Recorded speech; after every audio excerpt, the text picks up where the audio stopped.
અગ્રણી અને મંત્રી જગદીશ વિશ્વકર્માની ઉપસ્થિતિમાં વિશેષ કાર્યક્રમ યોજાયા। તેમણે સ્થાનિક આગેવાનો સાથે પ્રધાનમંત્રી નરેન્દ્ર મોદીના મન કી બાત કાર્યક્રમમાં ભાગ લીધો અને પીએમના નોટબુક દાન અભિયાનને પૂરું સમર્થન આપ્યું। તેમણે કાર્યકરોને ગરીબ વિદ્યાર્થીઓની મદદ માટે નોટબુક એકત્ર કરવા અપીલ કરી। આ મુલાકાત દરમિયાન ભાજપ કાર્યકરો સાથે એક મહત્વપૂર્ણ ટિફિન બેઠક યોજાઈ, જેમાં સંગઠનના વિવિધ વિષયો પર સંવાદ થયો। આગામી ચૂંટણીઓને ધ્યાનમાં રાખી અને ભાજપે અત્યારથી જ પોતાની સક્રિયતા વધારી દીધી છે।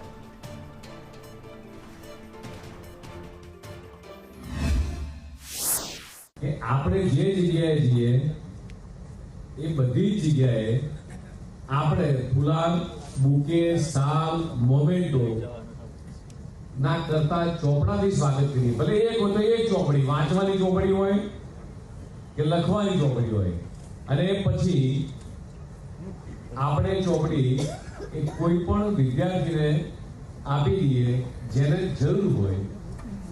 વાંચવાની પુસ્તક મળી હોય તો એને આપણે લાઇબ્રેરીમાં આપી દઈએ। પંચમહાલ જિલ્લામાં